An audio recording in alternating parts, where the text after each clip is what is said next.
Alright, this is probably the last conversion video I will be making. I really only have to do one thing, but it's a big thing that I need to figure out. I've been doing a lot of test games off camera, because I want to make sure everything works right. So you'll see a lot of these, most of them I just got into autosaves playing as Cuba, because they don't have any elections or anything like that. I can just basically run the entire game in like 2 hours or something. So it's this is going to be the starting scenario right now. I've got us in the common turn, not because we're like communist or anything, but because I felt like people were saying, you know, Zoroastrians against the world. The easy ways to do that is to just put us in our own thing. And one of the easiest ways I found to solve a problem with Russia is just to have it flip to the Soviet Union instead of flipping to whatever other union state I could come up with. So there is going to be a Russian civil war, which is going to determine which side Russia is on. The sides are pretty balanced at the beginning, so it's probably going to end up different every time. I'm not sure. It tends to happen pretty randomly, but obviously Muscovy's in a weaker position. And they all have different government types. Now you notice this does leave France kind of out by themselves, but very quickly they will form alliances with people. The United Kingdom and Finland are ones that I've seen. So it's not that big a deal for France. Germany normally does what Germany normally does. Sometimes they don't do anything. So I need a scenario that sparks a World War II, a World War like 7 in our case. Unless it was the Germany game, is World War 19. And I kind of wanted to leave a few wild cards here and there. Instead of having the China thing kind of go what it was, and I didn't change the heads of state of everybody else, because you can't even see that in the game, so unless you really look. So I just changed our ministers. I didn't bother changing everybody else's because it's too much effort. I've been pretty busy doing other stuff. I haven't even recorded any Victoria 2 videos since like the day after Christmas or something like that. I don't know. Like 2 weeks in advance. So, really the situation is largely finished as far as what I wanted to do with the conversion. And one of the things I thought maybe I should have it spring up like World War I style from the Balkans and have this huge East versus West confrontation there, as, you know, Greece has historically been part of the Zorosphere, and maybe the Zoropope wants to attack them, and, you know, Hungary and Yugoslavia and Greece and Germany don't agree, so they fight there for that. And whoever Germany happens to have on their side in that case. I don't know if Finland will get involved.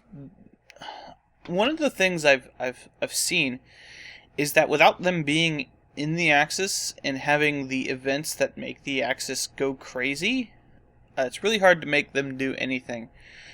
And even if they are in the Axis, it's hard to make them do anything without events that make them declare war on people overseas, because the threat system is kind of, I don't know. They don't like to declare war on people who are overseas. I had them in the Axis with zero. They have with zero neutrality the entire game, and they didn't do anything. So I think that's just part of the game that is broken as far as modability. It's just you have to have Germany spark everything, or you have to specifically set events to spark things as they do with Germany. Although I have seen Germany specifically declare war on people without it having the events to do so. So I was thinking the Balkans. I have seen the war spark because of the Civil War, because it just left all of Germany's normal events in. But I'm not sure if that's a solution that we want to actually have. It's not an ideal solution. One of the odd things about all of this is that, aside from a few weird peoples down here, almost everybody is some sort of democracy. Which makes this scenario highly unlikely, but I don't particularly care that much about realism as far as government types go, declaring war on each other. I suppose the only real solution to this is to just make up something, I don't know, that makes sense from a gameplay perspective and doesn't necessarily take the scenario into account, which I didn't want to do, but it seems like the best idea. I mean, the whole Russian Civil War thing is kind of a construct of the game, of the scenario, rather than the construct of this scenario rather than the scenario that leads up to it. So thinking maybe I should have some sort of Poland crisis with the Balkans, like they do with Germany in the main game. That would also give some of the other people more time to kind of adjust their threats properly. Now, the Germany-Hungary combination is actually really strong, so if France decides to do nothing, they're sitting in the Allies right now instead of on our side. We would have a really tough time with that, unless Tartaria wins the Civil War. Now, one of the reasons I'm kind of putting this plain with the kind of events is that Hearts of Iron 3 is kind of a game where everybody already knows what's going to happen. So there's not going to be very many surprises here. In the last one, it was just kind of a vanilla scenario where Germany just... I think it was the Vichy France, the French regime, it was the Archists, that sparked the whole thing. And it was very simple, at the end of 1939 sort of scenario. I mean, it's always possible that we could just have a China against us thing, but that wouldn't really do a whole lot, because it would be, nobody else would join in. We would just steamroll China, and that would be it. So, realistic scenarios, I wasn't really being aggressive with people over here, but who's to say that the crazy Zoro Pope wouldn't do it? So, I mean, that's really the... I never added Egypt to our faction, that's okay. And then, basically just leave the game open from there, and just keep going until the end of this particular war, because a world conquest in our position is kind of iffy, since we wouldn't even be the most powerful person in our own faction if Tartaria became the Soviet Union, because, I mean, has probably a 34-35% chance of happening. So just because they have more land, they're harder to conquer than the other ones. But they do have an event that makes it so it's easier to conquer them if you take the capital. They all do.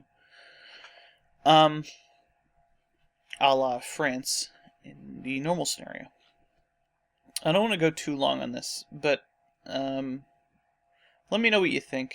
I think I kind of lean too hard on this kind of unification sort of civil war scenario in my other games, the other ones I've done with this, and it hasn't necessarily turned out that well.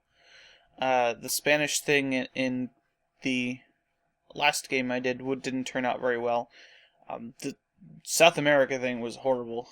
I put a lot of effort into that and it ended up being nothing.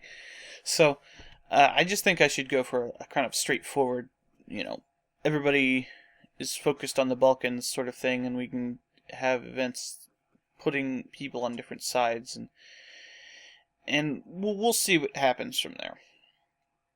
And I'll probably get started on this if I get some affirmatives on this, or a better scenario, I guess, within the next week or so.